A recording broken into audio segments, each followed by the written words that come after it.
The sky was a soft blue that morning, the kind of calm that made the campus feel almost sacred. The courtyard outside the law school was buzzing with proud parents, classmates in flowing gowns, and professors who had seen these students grow from uncertain first years into confident graduates. Jasmine Holloway stood backstage, her hands gripping the edges of her note cards, though she knew every word by heart.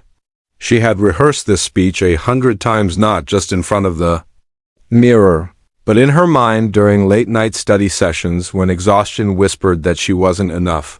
But she had been enough. She had been more than enough. She had spent 3 years battling deadlines, professors who doubted her, and an invisible weight of expectations no one dared to speak aloud. And now she stood on the brink of the moment she'd dreamed about since. She was a teenager the day she would stand at the podium as the valedictorian of her law school, yet. When she glanced toward the front row, her chest tightened. Sitting there were her boyfriend Ethan's parents, Richard and Margaret Prescott. Richard, a tall, silver-haired man with a tailored suit that looked like it belonged in a Wall Street ad. Margaret, poised in a cream dress, her pearl necklace catching the light. Their expressions were polite but cold, as if attending this ceremony was a social obligation rather than a celebration. They had met Jasmine twice before, and both times she had caught the flicker in their eyes, the silent judgment they didn't bother to hide, to them. Jasmine wasn't the brilliant scholar who had outperformed hundreds of students.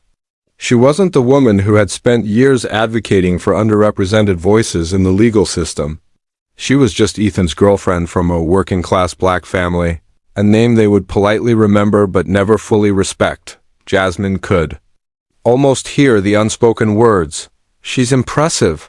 For someone like her, the ceremony began. One by one, names were called, applause filling the air. Jasmine's name was met with a mixture of cheers and scattered claps, her friends and professors standing proudly while the Prescotts barely moved.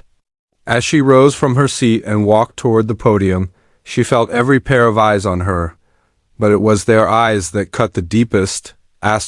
She adjusted the microphone, the murmurs in the audience fading into silence. Her voice, when she began, was calm but steady, each word carrying the weight of her journey. She spoke about the long nights, the moments of doubt, and the drive that kept her going. She talked about her classmates' resilience, the power of perseverance, and the responsibility they now carried as future lawyers, but midway through, her gaze drifted back to the Prescotts.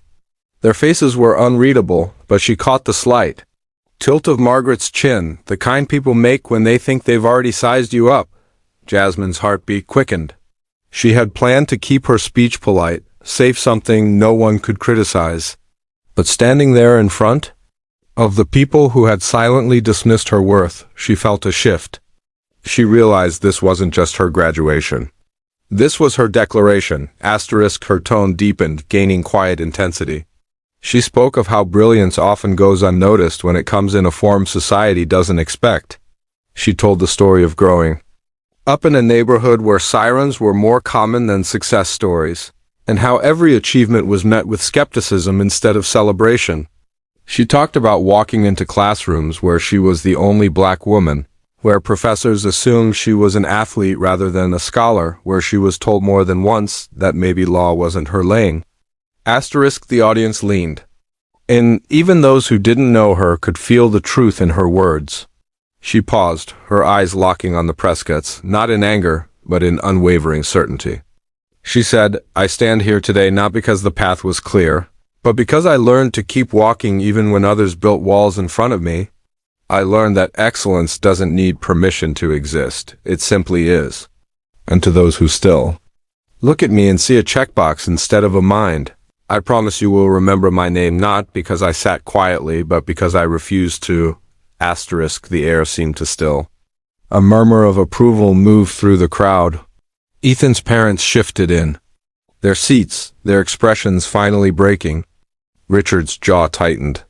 Margaret glanced away, her composure faltering. Jasmine continued, her voice ringing with conviction, speaking of justice, empathy, and the responsibility of those with power to use it for good. She closed with a line. that sent chills through the room. Our worth is not defined by those who underestimate us, is defined by how we rise in the face of their doubt. Asterisk, the applause was thunderous. People stood to their feet, clapping, cheering, some even wiping away tears. Jasmine stepped down from the stage, her heart still pounding, and made her way back to her seat. Ethan caught her hand, his eyes shining with pride. Asterisk, after the ceremony, a stream of classmates and professors congratulated her. Several told her how much her words had moved them, how they would carry her speech with them into their own careers. She smiled, thanked them. But part of her was waiting to see if the Prescotts would say anything at all. Asterisk, they approached finally, their expressions more complicated than before. Richard extended a hand, his voice measured but softer than she'd ever heard it. Congratulations, Jasmine. That was quite a speech. Margaret hesitated before adding, you spoke with conviction. We didn't know. Everything you'd been through.